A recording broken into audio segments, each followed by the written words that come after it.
Hello guys, welcome back to our channel. As George welcomes you all.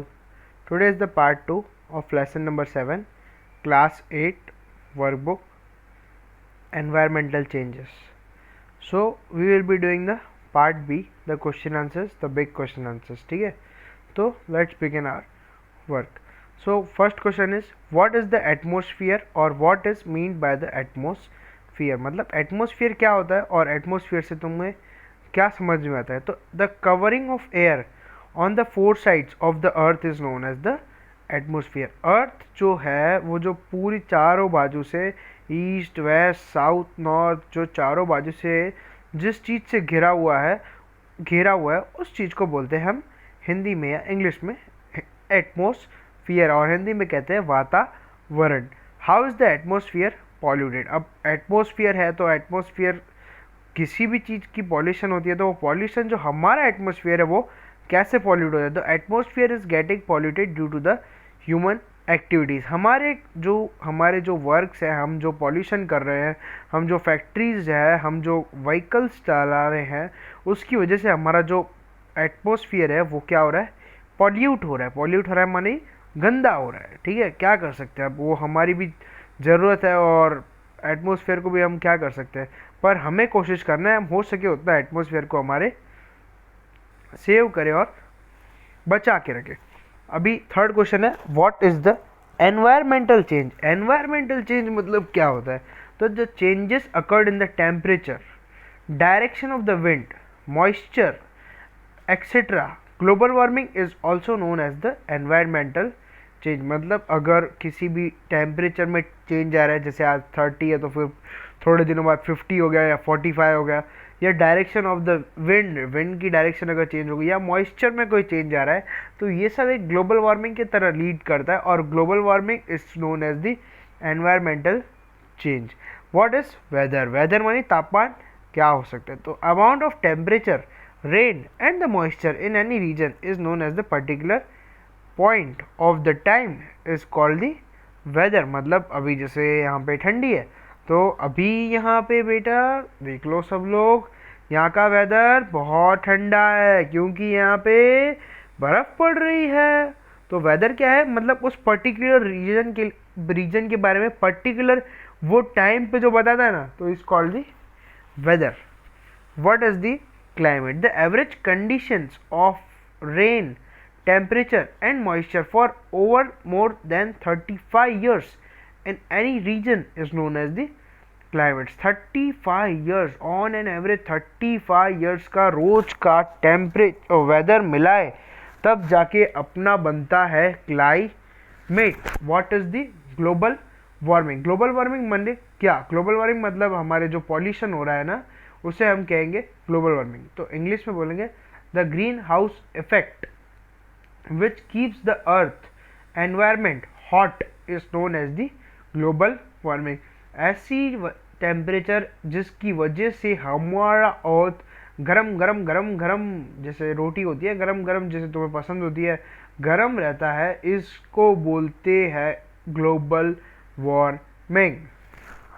How did the problem of the climatic change emerge? हमारी जो climatic change की problem है वो कैसे आ रही है? The gases like carbon dioxide, methane, nitrous oxide, chlorofluorocarbon and the halocarbon play an active role in the green house effect and they are known as the green house gases. The increase in this gases leads to the climatic change. अब हमारे atmosphere में जो gases, जैसे आपको पता है कि आप अगर गलत चीज़ करोगे तो आपको मार पड़ेगी, वैसे ही हमारे एटमॉस्फेयर में हमें पता है कि भाई ये एटमॉस्फेयर में अगर हम ये गैसेस छोड़ते हैं तो हमको डैमेज होगा. तो भी हमारे यहाँ के जो बुद्धिशाली लोग हैं वही गैसेस को एटमॉस्फेयर में रिलीज़ कर दे, जैसे कि ये क्लोरोफ्लोरोकार्बन है, जैसे मीथेन है, जैसे कार्बन डाइऑक्साइड है, जैसे नाइट्रोक्साइड है, इसको जानबूझ के हवा में छोड़ते हैं और ये छोड़ने की वजह से हमारा जो एटमॉस्फेयर है वो ख़राब होता है. और वो ख़राब होता है ना तो उसकी वजह से हमें बहुत डैमेज पहुंचता है, और वो डैमेज की वजह से जो डैमेज हमें बॉडी को होने वाला है ना, तो उसको बोलेंगे एक climatic change. What is the proportion of the nitrous oxide in the atmosphere? Nitrous oxide पहले हमारे पास कितना था, आज हमारे पास कितना है? has the proportion of the nitrous oxide in the atmosphere has increased from 210 ppm to the recent is 319 ppm. कितना था कितना हो गया, सीधा डबल डबल डबल, एक का डबल हो गया. देख रहे हो आप कितना डेवलपमेंट हुआ है नाइट्रस ऑक्साइड में. जिस चीज़ की हमें ज़रूरत भी नहीं है तो भी इतना सारा नाइट्रस ऑक्साइड हमने एटमॉस्फेयर के अंदर पॉल्यूशन की वजह से डेवलप किया है. What increase in the proportion of the chlorofluorocarbon in the atmosphere? So due to the use of the foam, plastic, freeze, AC, aerosol, spray, etc. there has been increase in the atmosphere. मतलब हमारे जो atmosphere है उस पर जो अगर foam मतलब जो झाग है उसका यूज़, प्लास्टिक का यूज़ बढ़ाते हैं, अगर हम फ्रीज़र जो फ्रिज यूज़ करते हैं हम उसका यूज़ बढ़ाते हैं, या हम एसी का यूज़ बढ़ाते हैं, या तो हम एरोसोल का यूज़ बढ़ाते हैं, या तो हम स्प्रे भी जो है उसका यूज़ बढ़ाते हैं. तो ये सब चीज़ों की वजह से जो पॉल्यूशन क्रिएट होगा, जो गंदगी होगी, उस गंदगी को बोलेंगे chlorofluorocarbon. Which are the non conventional sources of the energy? Non conventional sources मानी ऐसी एनर्जी जो कभी ख़त्म नहीं हो सकती. The solar energy and the biogas energy are the non-conventional sources of the energy. When and where was the first global convention to think of the ways to protect the environment held? अब सबको यहाँ पे confusion है क्योंकि वहाँ पे दो चीज़ें लिखी हुई है. तो सबसे पहली जो लिखी हुई है ना वो फर्स्ट है और उसके बाद जो लिखी है वो सेकेंड है. तो man is destroying the environment due to his activities. After being aware of its, a meeting was held in the capital city of Sweden that is to protect the environment. मतलब कहाँ पे हुई थी first meeting? तो first meeting हुई थी Sweden में. किस चीज़ के लिए हुई थी? नाश्ता खाने के लिए, समोसा खाने के लिए नहीं हुई थी. वो मीटिंग इसके लिए हुई थी कि भाई हमारा जो एनवायरनमेंट है हमको उसको प्रोटेक्ट करना है. तो वो प्रोटेक्ट करने के लिए सब सोच विचार करने के लिए सारी कंट्रीज़ वाले इकट्ठा हुए थे और ये मीटिंग में डिस्कस किया था और हुई थी वो स्वीडन के अंदर. ये आपने देखा है कि भाई मैंने एमसीक्यूज़ में के भी अंदर आपको मैं जानबूझ के बार बार हाईलाइट करके बता रहा हूँ क्योंकि ऐसी सब चीज़ें ही टीचर ज़्यादा पूछा करती है. Which country hosted the last world convention to protect the environment? Copenhagen, the capital city of Denmark, in the year 2009 country hosted the world convention to protect the environment. कौन सी हुआ? कोपेनहेगन. वो कब किया था? 2009 में किया था.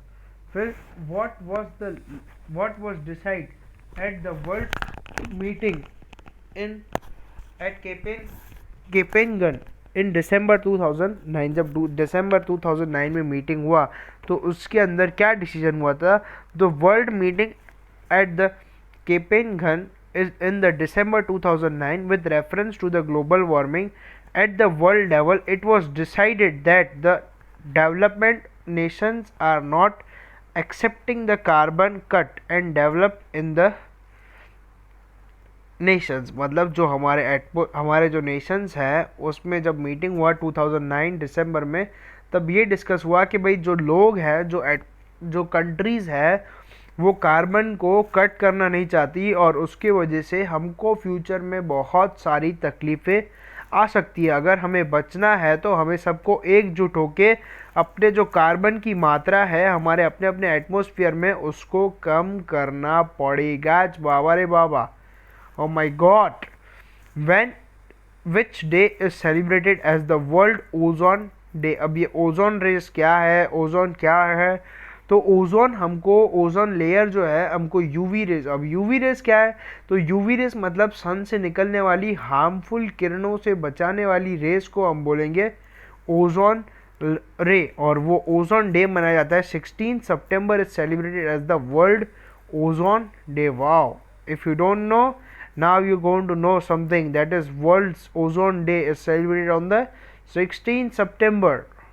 Now question number 5, answer the following questions in the briefly. Okay, मैं सोच रहा हूँ, मेरे को पता भी है कोई बोर नहीं हो रहा होगा, अगर कोई तकलीफ़ है तो मुझे ज़रूर बताए और मैं तुम्हारी तकलीफ़ों का हल करूँगा, ज़रूर करूँगा. What do you mean by the green house effect? The countries which experience cold climate, the sun heat is experienced less, the growth of the vegetables are and trees is interpreted, so artificial preparation is done to receive adequate heat. For these the roof is of the glass or the clothes. Because of this the heat is maintained and it is known as the greenhouse effect. In short बोले तो कोई भी season में अपने जो फल और अपनी जो सब्जियां जो हमको ज़रूरत है उसे उगाना है, तो वो जो इफ़ेक्ट है जो हम यूज़ करते हैं, वो जो मेथड है, वो जो प्रोसीजर है, उसको कहते हैं ग्रीन हाउस इफ़ेक्ट. इसकी वजह से हम कोई भी मौसम में कितना भी अच्छा हमको जो चाहे वो प्लांट उगा सकते हैं, because of the green house effect. List some of the home appliances of the daily use to which add the global warming. अगर तुम लोग जो तुम्हारे घर है उसके अंदर ऐसी कौन सी अप्लायंसेस यूज़ करते हो डे टू डे लाइफ में जिसकी वजह से ग्लोबल वार्मिंग हो सकती है? तो appliances of the daily use which add to the global warming are the televisions, air conditions, tube light, bulb, computer, laptop, refrigerator, scooter, electric motor etcetera. मतलब जो अप्लायंसेस हम डे टू डे लाइफ में use कर रहे हैं उसमें से पहला है टेलीविज़न है, एयर कंडीशन है मतलब जो एसी है, फिर ट्यूबलाइट है, फिर बल्ब है, कंप्यूटर है, रेफ्रिजरेटर है और इलेक्ट्रिक मोटर. ये सारी अप्लायंसेस की वजह से हम ग्लोबल वार्मिंग क्रिएट कर रहे हैं. What will happen if the proportion of the CO2 increase in the atmosphere? किसी भी चीज़ को जो अगर हद से ज़्यादा वो एटमोसफियर प्रेजेंट होता है तो वो हमें हार्म भी करेगा. तो the increase in the proportion of the CO2 in the atmosphere leads to the question of the climate change. अगर ज़्यादा CO2 हमारे एटमोसफियर में बढ़ गया तो उसकी वजह से क्लाइमेट चेंज होगा. क्लाइमेट चेंज मतलब क्या कि भाई ठंडी के मौसम में बारिश पड़ जाना, बारिश के मौसम में गर्मी पड़ जाना, ठंडी के मौसम में गर्मी पड़ जाना. तो ये सब एक क्लाइमेट चेंज है. पहले हमें कोई भी चीज़ ऑर्डर वाइज होती थी, पहले ठंडी फिर गर्मी फिर बरसात, पर अभी ऐसा नहीं होता है. क्यों? Because of the increase in the proportion of the CO2. और CO2 मतलब कार्बन डाइऑक्साइड. अगर कार्बन डाइऑक्साइड की मात्रा एटमॉस्फेयर में हद से ज़्यादा बढ़ गई ना भाई साहब, सच बोलता हूँ, मुझे याद करोगे सर आपने सच बात बताई थी, हम नहीं सुधरे, पर अभी भी बहुत समय बचा है, हम सुधर सकते हैं और अपने एटमॉस्फेयर को डैमेज होने से बचा सकते हैं. और आप ही हो हमारी फ्यूचर की जनरेशन जो हमारे एटमॉस्फेयर को सेव करके रख सकती है. ठीक है, तो ज़रूर सब के सब शुरू हो जाओ हमारे एटमॉस्फेयर को बचाने में. To protect ourselves from the increase in the temperature what type of houses should be constructed? अगर हमें एटमॉस्फेयर को बचाना है तो हमें किस टाइप के हाउसेज बनाने हैं? तो doors and the Windows and the roof of the houses should be constructed in such a way that it allow the enough sunlight and air. सब घर के रूफ, डोर, दरवाजे उसको ऐसे बनाओ कि भाई तुम्हारे घर में सनलाइट और एयर अच्छे से आ सके. और अगर तुम्हारे घर में सनलाइट और एयर अच्छे से आ रही है ना तो तुम्हें कोई AC की और या फ्रिज की या किसी भी एक्स्ट्रा तुमको एनर्जी वेस्ट करने की ज़रूरत नहीं है उसके पीछे. फिर the roof should be made sloppy and the roof should be arrange so that it does not be heated. और रूफ को ऐसा स्लोपी इतना अच्छे से डिज़ाइन करो ना कि कोई भी सूरज की किरणें पड़े ना तो वो रूफ गर्म ना हो और केवल ठंडा का ठंडा ही रहे. फिर kitchen chimney should be installed so that the smoke of the fireplace, fire pan, cooking gas directly rises high. सबके घर में कंपलसरी किचन के अंदर चिमनी होनी चाहिए, जिस चिमनी की वजह से हमारे जो किचन के अंदर जो भी हार्मफुल गैसेस निकलती है वो सारी की सारी गैस अपना घर छोड़ के खुद के घर चले जावे, अपन का घर छोड़ के खुद के घर चले जाओ, ताकि हमारा जो घर का एटमॉस्फेयर है वो एकदम एकदम प्योर रहे हमारी तरह। फिर क्वेश्चन नंबर 6, ठीक है, क्या है ये? Answer the following questions. There has been state the possible adverse effect of the global warming. Global warming का हमको इफेक्ट बताना है और उसके ऊपर हमें 6 पॉइंट्स लिखनी है। First point, there has been increase in the natural commodities calamities like famine, cyclone, excessive rain and the flood in the last 10 years। भाई ग्लोबल वार्मिंग की वजह से क्या क्या हुआ? तो ग्लोबल वार्मिंग की वजह से हमारे 10 सालों के अंदर बहुत सारी चीज़ों को तकलीफ हुई है। पहला तो हमारे पास फेमाइन आने लगा है, फिर साइक्लोन जो हमने इतने सालों में एक्सपीरियंस नहीं किया वो होने वाला है, फिर एक्सेसिव रेन होने वाली है, और ये सब चीज़ें, और फ्लड भी आने वाला है, और ये सब चीज़ें लास्ट 10 ईयर्स पे कभी हमने एक्सपीरियंस किए, बाकी और पहले कभी ऐसा होता नहीं था। कोई भी फ्लड, कोई भी सुनामी, कोई भी एक्सेसिव रेन हमारे यहाँ पे पॉसिबल नहीं थी। The production of the pulses has gone down. जो हम पल्सेस उगाते थे उसकी भी प्रोडक्शन डाउन हो चुकी है। क्यों? Because of the global warming. The level of the ground water has decrease. सही बात है, हमारा जो कुएं का पानी था वो कम से कम बहुत ऊपर था, पर because of the global warming जो हमारा कुएं का पानी है वो भी नीचे जाते जा रहा है। Human beings will fall victim due to the dehydration and the malnutrition and due to the increase in the temperature. अगर जो ग्लोबल वार्मिंग बढ़ गया तो उसकी वजह से जो ह्यूमन बींग्स है उसको जो खाना मिलता है उसके अंदर जो न्यूट्रिएंट्स है वो भी सब कम हो जाएंगे, तो वो उसके वजह से ह्यूमन बींग्स को माल न्यूट्रिशन होगा और जो बॉडी में डिहाइड्रेशन मतलब पानी की कमी हो जाएगी, और उसकी वजह से इंसान को बहुत सारी तकलीफें हो सकती है। फिर the salinity of the soil in Gujarat will increase due to the increase of 25% centimetre in the sea level. अब जो हमारा जो गुजरात का जो कोस्ट लाइन है वो भी कम किया, उसकी वजह से हमारे यहाँ पे 25% सेंटीमीटर सी का लेवल बढ़ गया।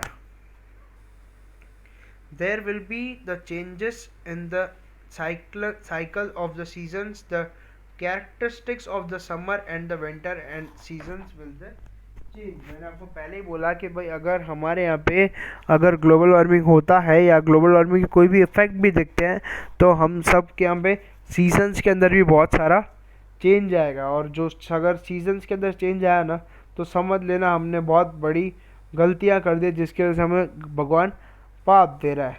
पाप पाप पाप क्यों पाप दे रहा है? क्योंकि हमने एटमॉस्फेयर को कार्बन डाइऑक्साइड दे दे के पूरा डिस्ट्रॉय कर दिया है।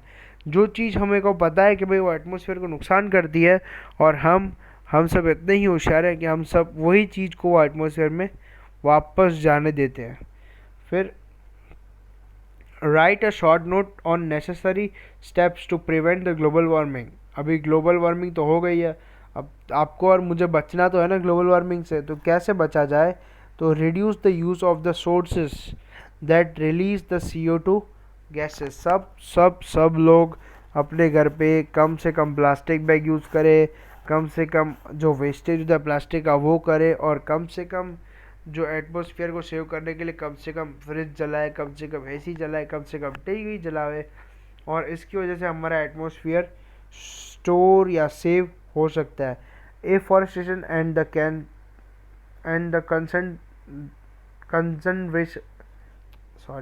Afforestation and the conservation of the forest should be done.